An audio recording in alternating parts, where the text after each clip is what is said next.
في WWE او المصارعه الحره كانوا يورونا غير الجانب الممتع اللي فيها من الحركات واللقطات المثيره، ولكن في الحلقه تاع اليوم راح نشوفوا الحوادث والكوارث المخفيه اللي كانت تصرى داخل الحلبة، لدرجه ان بعض المصارعين فقدوا ارواحهم بسبب الحركات الممثله دي، وبعض المصارعين تصابوا باصابات خطيره عزيزي المشاهد. فدير لايك للمقطع واشترك في القناه اذا اول مره تشوف قناتي، وخلونا نبداو في المقطع تاعنا. المصارع هيجو، المصارع هذا مصارع مكسيكي وكان ماشي على اللقطات اللي قالوا له، ولكن نهايته كانت نهايه مأساويه جدا.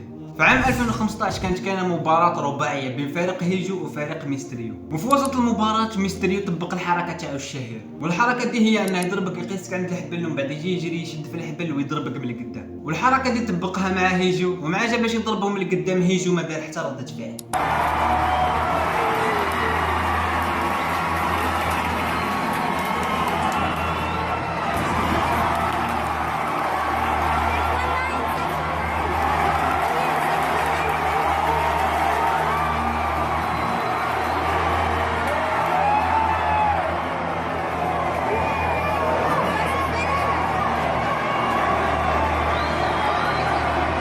ويكون في علمك ان الحركات دو مجرد تمثيل، وفي السيناريو راهم دايرين ان ميستريو اذا طبق الحركه دي تاعو ويجي باش يضرب هيجو يدير بان راه ضربه ويقيس روحه الران كتمطرد قال لنا السيد. ولكن عزيزي المشاهد غير تشوف الوضعيه اللي كان فيها هيجو تعرف ان الاصابه اللي ضرباته خطيره جدا. ميستريو مع شاف هيجو ما دار حتى ردة فعل، عرف باللي راهي كاينه تما حاجه، راح ليه وكلم الحكم، والحكم كلم حاله الطوارئ وجاو المسعفين باش يسعفوا هيجو، ولكن هيجو فقد حياته وقتها، وسبب الوفاه كانت الضربه دي. مع ضربه ميستريو الضربه ديك من قوه الضربه دي طاح على الحبال وتكسرت له 3 فقرات من الركبه تاعو، وودع بسبب الضربه ديك الحياه. في سنه 1999 في عرض سماك داون كان كاين قتال بين جوج مصارعين، المصارع ديلو بران والمصارع كراس، وطبعا كما العاده القتال هذاك كان تمثيل. في وسط القتال المصارع ديلو بران هز المصارع كراس وكان باغي يدير الحركه تاعو، والحركه دي كيما اللي ديرها اندرتيكل، هو انه يهزك ويقيس، وكانوا دايرين انه مع يدير ليه الحركه دي المصارع كراس ينوض، ولكن عزيزي المشاهد المصارع كراس سقر وقاعد جثه هامده، وجاو المسعفين ديريكت ولقاو الظهر تاع كراس راه مكسر بسبب الحركه ما تنفذتش مليح، وهنا نقلوا للمستشفى، ولكن مع التعالج تصاب بالشلل وقعد فوق الكرسي طول حياته بسبب الحركه دي. هذا على قبل ما تبدا اي مصارعه يكتبوا لك حذاري التقليد مع اخوانك في البيت، تمشي تكسرهم ولا كاش حاجه لانها خطيره جدا، اذا ما سببتش لك الوفاه تسبب لك اصابات خطيره جدا، فعندك تتحمس وتروح تقلدهم، راه غير يمثلوا السيد.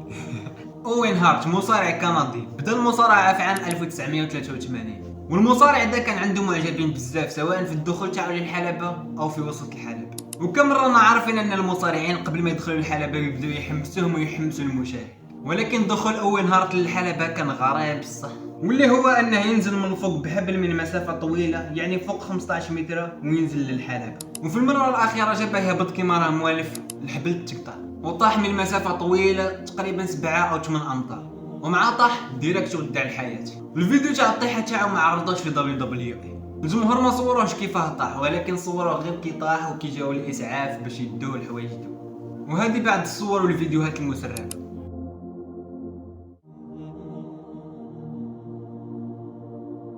مسفهار ميتسو مش عارف الاسم ده صيني ولا ياباني ولا حاجه، المهم المصارع ده مصارع قديم وعنده بطولات كثيره عزيزي المشاهد، مع تسمع الاسم تاعو ميتسو يضحك عزيزي المشاهد، ولكن في وسط الحلبة يعرف يمثل المصارعه. ميتسو في الزمن تاعو كان مجهد وكان عنده بطولات كثيره ومعجبين بزاف، ولكن نهايته كانت نهايه مؤسفه بالنسبه للجمهور تاعو ومشجعين.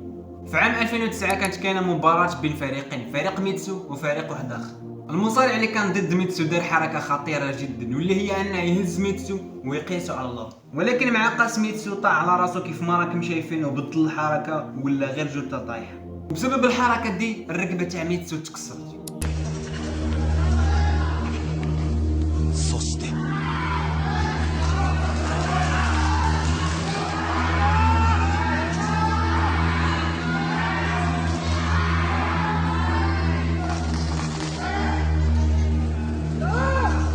ومع نقلوا للمستشفى لقاو تاني ظهره راه مكسور وتصاب بنوبه قلبيه ومات مباشره.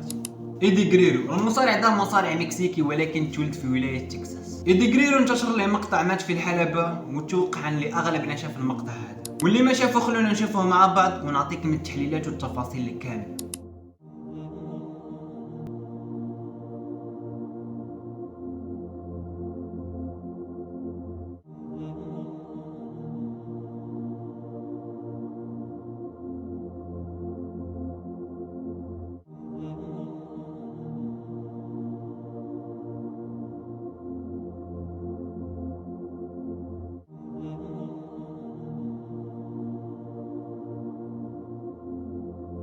اللحظه دي معظم الناس قالوا ان ايدي غريرو مات، ولكن هنا تصاب غير بنوبات صراع او اغماء بسبب فقر الدم، وما ماتش في الحلبة، مات خارج الحلبة بطريقة مأساوية.